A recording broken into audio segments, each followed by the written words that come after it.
হলো একবার আসলে এই যুব সমাজকে নিয়ে একটা আয়োজন করা দরকার। কারণ বর্তমান সময়ে আমাদের ঈমান আকীদা গুলো আমরা এমন ভাবে আমাদের ঈমান আকীদা গুলো নষ্ট করি যে আমরা নিজেরাও টের পাই না। এই জটিল অবস্থাতে আমাদের যুবক সমাজের ঈমান আকীদা গুলো টিকিয়ে রাখার জন্য মাঝে মধ্যে ইসলামিক এই শিক্ষা সেমিনার গুলো করা দরকার। সম্মানিত উপস্থিতি, আল্লাহ রাসূল সাল্লাল্লাহু আলাইহি ওয়াসাল্লাম বলেছেন, ওয়ামা আতাকুমুর রাসূল ফাখুযুহু ওয়ামা নাহাকুম আনহু ফান্তাহু।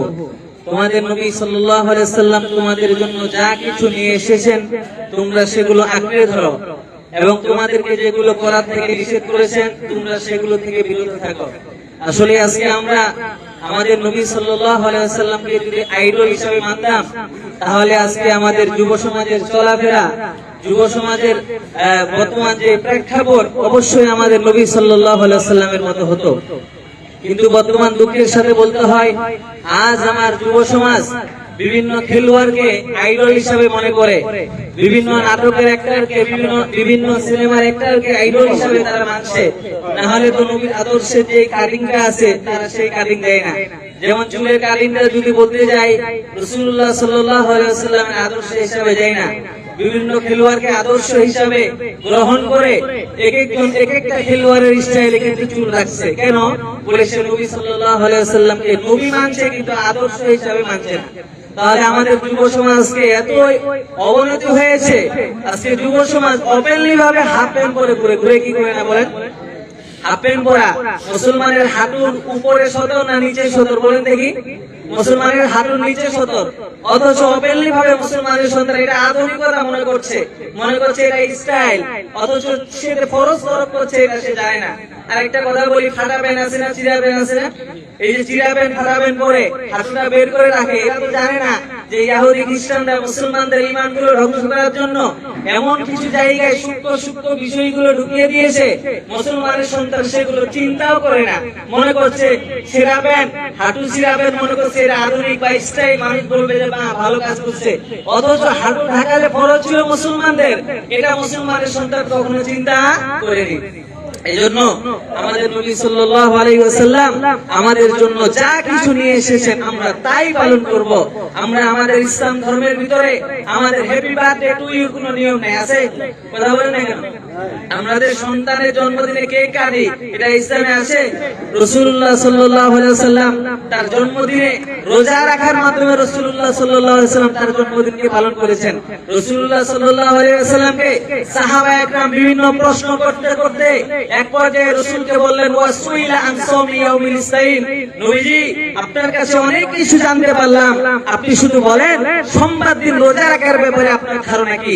তখন বিশ্বনবী বললেন, ইয়াউমুল উলিদতু ফিহি, হে সাহাবীরা সোমবার এমন একটা দিন, এই সোমবারে আমি বিশ্বনবীর জন্মগ্রহণ করেছি। সুবহানাল্লাহ। আমি মক্কা মুহাজিরান ইলাল মদিনা, আর আমি মক্কা থেকে মদিনায় যখন হিজরত করেছি সেই দিনটার নামও ছিল সোমবার। সুতরাং আমি আমার জন্মদিনকে তোমাদের সন্তানদের মতো হ্যাপি বার্থডে টু ইউর মাধ্যমে পালন করি না, আমি আমার জন্মদিনকে রোজা রাখার মাধ্যমে পালন করি। সুতরাং মুসলমানের সন্তান তারা যদি কেক কাটে, তারা যদি হ্যাপি বার্থডে টু ইউর মাধ্যমে জন্মদিনকে পালন করে, তাহলে বুঝতে হবে নিঃসন্দেহে এটা ইহুদি কালচার, নিঃসন্দেহে এটা খ্রিস্টানের কালচার, কোন নবীর আদর্শ এটা হতে পারে না। তাহলে আমরা আমাদের সন্তানদের জন্মদিন কিসের মাধ্যমে পালন করবো বলেন? কথা বলেন, রোজা রাখার মাধ্যমে পালন করবো। সম্মানিত দ্বীনী ভাইরা, আমাদের জন্য 5 ওয়াক্ত নামাজ আদায় করা ফরজ, এই 5 ওয়াক্ত নামাজ আদায় করে আমাদেরকে চলতে হবে। সম্মানিত উপস্থিতি, এজন্য আমি বলতে চাই আমার দিকে একটু খেয়াল দেন, সাউন্ড বক্সের দিকে সবাই খেয়াল দেওয়ার দরকার নেই, কথায় মনোযোগ দেন। সম্মানিত উপস্থিতি, আমাদের ইসলামের যে মূল স্তম্ভ আছে কয়টা জিনিস বলেন তো? সবাই বলেন কয়টা জিনিস? 5টা জিনিস আমাদের ইসলামের স্তম্ভ। একটা হলো শাহাদাতু লা ইলাহা ইল্লাল্লাহ, এই কথা মেনে নেওয়া আল্লাহ ছাড়া কোনো মাবুদ নাই, হযরত মুহাম্মদ সাল্লাল্লাহু আলাইহি ওয়াসাল্লাম আল্লাহর রাসূল। 2 নাম্বার ওয়া ইকামিস সালাত, নামাজ আদায় করা। 3 নাম্বার ওয়া ইতাইজ যাকাত, যাকাত প্রদান করা। 4 নাম্বার ওয়া ইতা ওয়াল হজ্জি, হজ আদায় করা। 5 নাম্বার ওয়া সাওমি রমাদান, রমজান মাসে রোজা রাখা। ইসলামের মূল স্তম্ভ কয়টা বলেন? 5টা। ইসলামের মূল স্তম্ভ এই 5টা আমাদের উপরে ফরজ, এগুলো আমাদেরকে আদায় করতে হবে। কিছু কিছু জায়গা আছে হজের ব্যাপারটা, সেদিকে আমি যাচ্ছি না। মোটামুটি আমাদের প্রথম কাতারের ফরজ কোনগুলো বলেন? আমাদের প্রথম কাতারের ফরজ কয়টা? 5টা। এবার আসেন দ্বিতীয় পর্যায়ের ফরজ। রাসূলুল্লাহ সাল্লাল্লাহু আলাইহি ওয়াসাল্লাম হাদিস শরীফের মধ্যে বলেছেন, তলাবু কাসবিল হালালি ফারিদাতুন বাদাল ফারিদা। উম্মতেরা, তোমাদের উপরে দ্বিতীয় পর্যায়ের ফরজ হলো হালাল রিজিক তালাশ করা। কি রিজিক তালাশ করা? কথা বলেন। হালাল রিজিক তালাশ করা। আমার হালাল রিজিকের মাধ্যম হতে পারে আমার ব্যবসা, আমার হালাল রিজিকের মাধ্যম হতে পারে আমার চাকরি, আমার হালাল রিজিকের মাধ্যম হতে পারে আমার দোকান, আমার হালাল রিজিকের মাধ্যম হতে পারে আমার গাড়ি, আমার হালাল রিজিকের মাধ্যম হতে পারে আমার ভ্যান চাকা, যেগুলোই বলেন না কেন। এক কথা, যে যেই পেশায় নিয়োজিত, যে যেই পন্থায় হালাল উপার্জন করে, সেটা তার জন্য দ্বিতীয় পর্যায়ের ফরজ। এখন আমার কথা বুঝে থাকলে বলেন, আমাদের প্রথম সারির ফরজ কয়টা বলেন? 5টা। দ্বিতীয় পর্যায়ের ফরজ আমাদের রিজিক তালাশ করা। এবার আসেন, আমাদের প্রথম পর্যায়ের ফরজ দ্বিতীয় পর্যায়ের ফরজ যখন সংঘর্ষ হয়ে যাবে, তখন আমাদের করণীয় কি? কথার কথা, প্রথম পর্যায়ের ফরজের সময় হয়েছে, দ্বিতীয় পর্যায়ের ফরজের সাথে আমি সংযুক্ত আছি, এমত অবস্থায় যখন আমাদের সংঘর্ষ বেড়ে গেল, এমত অবস্থায় আমাদের করণীয় কি? আমি একটু ক্লিয়ারলি বুঝাইতে চেষ্টা করি। প্রথম পর্যায়ের ফরজ নামাজ কিনা? কথা বলেন। প্রথম পর্যায়ের ফরজ আমাদের জন্য নামাজ আদায় করা। আমি ধরেন আসরের নামাজ আদায় করার জন্য মসজিদে আযান দিয়েছে, এমত অবস্থায় আমি দ্বিতীয় পর্যায়ের ফরজের সাথে আছি। কেউ দোকানে আছি, কেউ ক্ষেত খামারে পানি নিচ্ছি। রিজিকের মাধ্যম না? রিজিকের মাধ্যম তো ক্ষেত খামার বা দোকানদারি করা, ব্যবসা করা রিজিকের মাধ্যম তো। প্রথম পর্যায়ের ফরজ আর দ্বিতীয় পর্যায়ের ফরজ যখন সংঘর্ষ বেড়ে যাবে, এমত অবস্থায় মুসলিম উম্মাহর করণীয় কি? এমত অবস্থায় মুসলিম উম্মাহর করণীয় হলো প্রথম পর্যায়ের ফরজকে প্রাধান্য দিয়ে দ্বিতীয় পর্যায়ের ফরজকে সাময়িক সময়ের জন্য বন্ধ রাখবে। যেমন আমি বলি, আসরের যখন আযান দিবে, দ্বিতীয় পর্যায়ের ফরজ ছিল দোকানদারি করা, এমত অবস্থায় দোকানদারি কাজ সাময়িক সময়ের জন্য বন্ধ রাখবো। দ্বিতীয় পর্যায়ের ফরজ ছিল গাড়ি চালা। যখন আসরের আযান দিয়েছে, আসরের নামাজের আযান দেওয়ার সাথে সাথে দ্বিতীয় পর্যায়ের ফরজ গাড়ি চালাটা একটু বন্ধ করে দেন। প্রথম পর্যায়ের ফরজকে আগে প্রাধান্য দেন। প্রথম পর্যায়ের ফরজকে প্রাধান্য দিতে গিয়ে দ্বিতীয় পর্যায়ের ফরজকে বাদ দিতে বলছি নাকি সাময়িক সময়ের জন্য বাদ দিতে বলছি? কথা বলেন।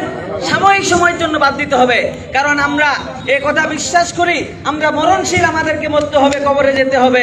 কবরে আমাদেরকে প্রশ্ন করবে নামাজ পড়েছিলে কিনা। এজন্য নামাজ যেহেতু আমাদের উপরে ফরজ, তাহলে দ্বিতীয় পর্যায়ের ফরজকে গুরুত্ব দিতে হবে। তবে প্রথম পর্যায়ের ফরজের সাথে দ্বিতীয় পর্যায়ের সংঘর্ষ বেঁধে গেলে প্রথম পর্যায়ের ফরজকে প্রাধান্য দিয়ে দ্বিতীয় পর্যায়ের ফরজকে আমরা আদায় করব। এজন্য কথা লম্বা করার সুযোগ নাই। যুব সমাজের জন্য একটাই নসিহা, যুব সমাজ আজকে বিভিন্ন খেলোয়াড়কে আইডল হিসাবে ব্যবহার করবেন না। আমাদের নবী মুহাম্মদ সাল্লাল্লাহু আলাইহি ওয়াসাল্লামকে আইডল হিসাবে ব্যবহার করবেন, আর বিভিন্ন কুসংস্কার বিদআত থেকে নিজেকে বাঁচিয়ে রাখবেন। এলাকার যে সমস্ত কুসংস্কৃত বিদআত আছে, নিজের মনের যে সমস্ত শয়তানি আছে, এগুলো থেকে আমাদেরকে বাঁচতে হবে এবং নামাজ কায়েম করতে হবে। যুব সমাজ নামাজ ছাড়া আমাদের নাজাত হতে পারে না। লম্বা কথা বলার যেহেতু সুযোগ নাই, একটা কথা বলেই আজকের আলোচনা শেষ করব। বাল্লিগু আন্নি ওয়ালাউ আয়া। রাসূল বলছেন, আমার পক্ষ থেকে একটি পানি হইলেও তোমরা পৌঁছায় দাও। আল্লাহ তাআলা কুরআনুল কারিমে বলেন, কু আনফুসাকুম ওয়া আহলিকুম নারা। নিজেও জাহান্নামের আগুন থেকে বাঁচো, পরিবারের লোকজনকেও জাহান্নামের আগুন থেকে বাঁচাও। সুতরাং এই আয়াতের ভিত্তিতে আজকে উলামা একরাম নিজের খেয়ে, নিজের দেয়ে সবকিছু করে আজকে উম্মতের জন্য দাওয়াত দিচ্ছে। কু আনফুসাকুম ওয়া আহলিকুম নারা। নিজেও জাহান্নামের আগুন থেকে বাঁচতে হবে, উম্মতকেও জাহান্নামের আগুন থেকে বাঁচাইতে হবে। সুতরাং বুঝা গেল, আমি নামাজ পড়ছি, আমার ভাই নামাজ পড়ে না, কিভাবে তাকে নামাজে আনা যায় সেই চিন্তা করতে হবে। মনে করিয়েন না আমি দিনদার হয়ে গেছি, আমার ভাই নামাজ পড়ে না, এই চিন্তা আমার করার দরকার নাই। এই চিন্তা নিয়ে কবরে গেলে আপনারও আযাব হবে, হবে কি হবে না? এজন্য আল্লাহ তাআলা বলেন, কু আনফুসাকুম ওয়া আহলিকুম নারা। নিজেও জাহান্নামের আগুন থেকে বাঁচো, ফ্যামিলির লোকজনকেও জাহান্নামের আগুন থেকে বাঁচাও। আল্লাহ পাক আমাদেরকে যা আলোচনা করেছি, এই আলোচনার উপরে আমল করার তৌফিক দান করুন। আসসালামু আলাইকুম ওয়া রাহমাতুল্লাহি ওয়া বারাকাতুহু।